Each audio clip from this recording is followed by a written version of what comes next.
For as long as there has been power, there has been whispers, whispers of cover ups, of secrets buried deep, of people who knew too much and died far too soon.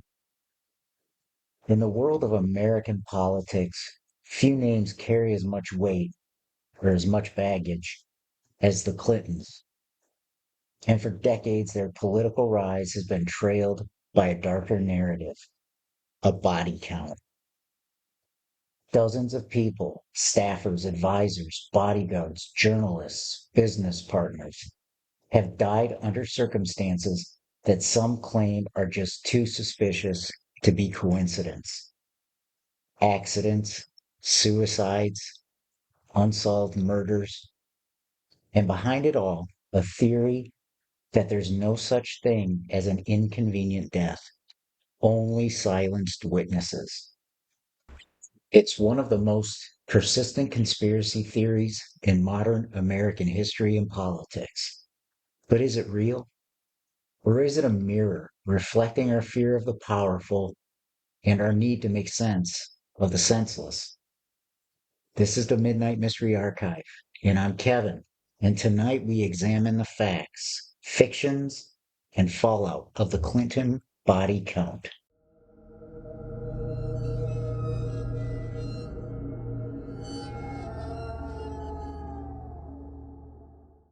Our story begins on July 20th, 1993. The Clinton presidency is only 6 months old. Washington, D.C. is a battleground of ambition and scandal. And that afternoon, a body is discovered in Fort Marcy Park just outside the Capitol. The man is Vincent Foster, a trusted advisor and deputy White House counsel.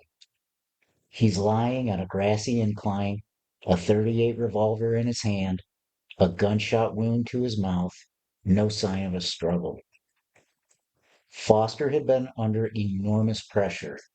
He was involved in early investigations of the Whitewater real estate scandal, and he'd become the target of media attacks that accused him of ethics violations. Friends later revealed that Foster was depressed. He was reportedly anxious about his reputation and worried he'd failed the administration. Authorities ruled it a suicide, and four separate investigations, including one by Special Prosecutor Kenneth Starr, confirmed that ruling. But even before the autopsy was complete, the questions began. Critics pointed to the note found in Foster's briefcase, torn into 27 pieces and missing a signature. They asked why there were no fingerprints on the gun and why early responders found little visible blood. There were whispers that the scene had been staged, that Foster had been silenced. Some even suggested he was murdered inside the White House and moved to the park afterward. What should have been a personal tragedy became a political weapon. Talk radio exploded. Conspiracy newsletters started circulating crude diagrams of the crime scene, and the term Clinton body count was born. In 1994, an Arkansas lawyer named Linda Thompson compiled the first version of what she called the Clinton body count, a list of 24 people with connections to the Clintons who had died under, quote, suspicious circumstances. The list soon grew, some say to over 50 names. It included suicides, plane crashes, unsolved murders, and even a few accidental deaths that seemed to Thompson and her followers just a little too convenient. To many, this list was a chilling breadcrumb trail left by a ruthless political machine. To others, it was paranoia dressed up as patriotism. And for Vince Foster's family, it was agony. His death was not just a private loss, it became a permanent fixture in the machinery of conspiracy culture. But Vincent Foster was just the beginning. The next names on the list would come from coffee shops, cargo planes, and campaign halls. each death more curious than the last. By the late 1990s, the list had taken on a life of its own. It was no longer about Vince Foster. It was about patterns, unexplained deaths, missing witnesses, political enemies who didn't live long enough to testify. And some of those stories, the ones that truly embedded this theory into the public imagination, are the ones we're about to explore now. Mary Mahoney was a 25-year-old former White House intern. In July of 1997, she was working as an assistant manager at a Starbucks in Georgetown. One morning, she was found dead, shot multiple times in what was initially described as a robbery gone wrong. But there was no money taken, no fingerprints left behind, no signs of forced entry, and Mahoney had known enemies. To conspiracy theorists, this was a red flag. Some believed she had knowledge of sexual misconduct within the White House. Others thought she was preparing to go public and was killed to ensure her silence. Police eventually arrested a man called Carl D. Cooper, who confessed to the murder and was convicted. But those suspicious of the Clinton connection weren't convinced. For them, Mary Mahoney wasn't just a victim, she was evidence. Ron Brown was a U.S. Secretary of Commerce and one of the most prominent black leaders in the Clinton administration. In 1996, while on a trade mission to Croatia, Brown's Air Force plane crashed during bad weather. Everyone on board was killed. But when the bodies were recovered, an Air Force pathologist claimed Brown had what looked like a bullet hole in his skull, and no metal fragments from the crash were found nearby. No autopsy was performed. The official ruling? Accident. The conspiracy version? Ron Brown was under investigation and had threatened to testify. Some claim the crash was staged, or at the very least, convenient. Again, no proof, but when you're building a theory, doubt is more powerful than evidence. Fast forward to 2016. The political landscape is utterly toxic. The internet has been weaponized, and 27-year-old Seth Rich, a DNC staffer, is gunned down just blocks from his home in DC. Police say it was a botched robbery, but again, nothing was taken. His wallet, his watch, his phone, all left behind. The internet lit up. Julian Assange hinted that Rich might have been the source of DNC leaks to WikiLeaks. Others claimed he was silenced to protect Hillary Clinton's campaign. The theory was explosive, and it spiraled quickly. Rich's family begged for it to stop. The FBI denied any connection, and yet the story wouldn't die. For many, Seth Rich became the modern Vince Foster, a young, idealistic insider taken out just as he learned too much. The names would pile up. James McDougal, Clinton business associate, died in prison from a heart attack. John Ash, former UN official who died with a barbell on his neck the day before testifying in a Clinton-linked case. Even Ed Willie, whose wife claimed Bill Clinton assaulted her, died of an apparent suicide in his car in the woods. To believers, these aren't isolated incidents. They're warnings written in blood. Here's the thing about long lists. When you look at enough people, some of them will die unexpectedly. It's inevitable, especially in the pressure cooker of world politics. Statisticians have long argued that the Clinton body count is no more suspicious than the death rate of any large network of political allies and enemies.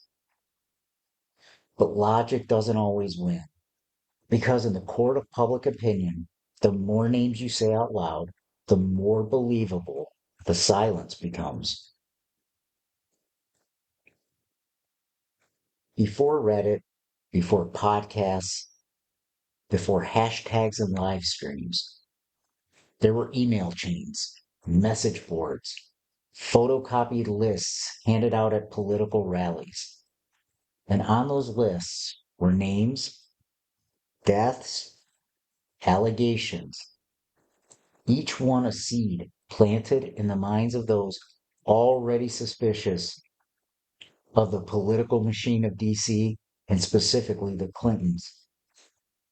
The Clinton body count didn't spread in silence, it was amplified by voices who knew how to stir fear, outrage, and attention.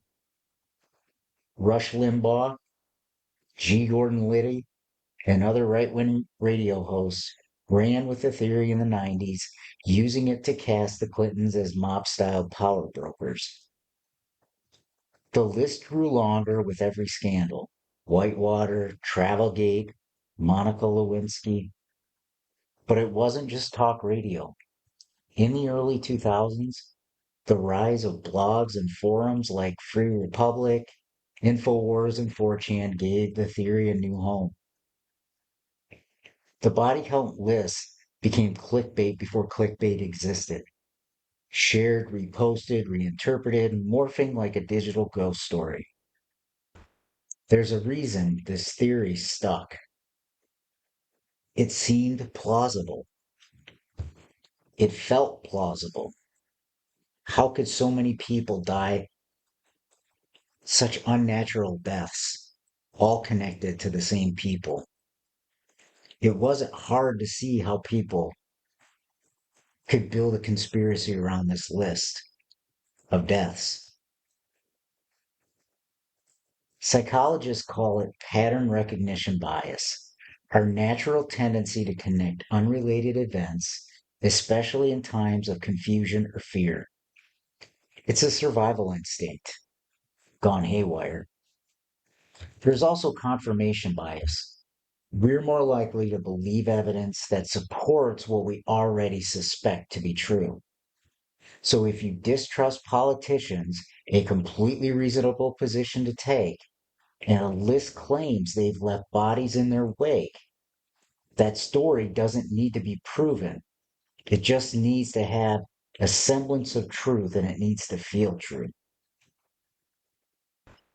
Add to that the power of repetition, and soon the Clinton body count wasn't just a fringe theory. It was a cultural meme, a punchline, a weapon. By 2016, the theory had made a full comeback. Of course, Hillary Clinton was running for president, and Donald Trump's campaign was flirting with it. Memes began to flood Twitter and Facebook. Even people with no political background or any known political beliefs had heard at some point the phrase, "don't cross the Clintons or you'll end up on the list." No one ever proved the list was real. They didn't necessarily need to because the deaths actually happened. But in the era of fake news and filter bubbles, proof that they were all connected to a conspiracy didn't matter. The theory had become undeniable folklore, and in some circles, folklore carries more weight than truth. The Clinton body count theory has never been proven, not in court, not by investigators, and not in any official capacity. Yet it endures. It endures because it doesn't have to prove anything. It just has to suggest. And in the vacuum between fact and suspicion, suggestion is usually just enough. The theory doesn't exist in isolation. It exists in a country where distrust in government runs deep, where the powerful often seem untouchable, and where stories of secret cabals, blackmail, and hit lists feel more like possible truths than fiction.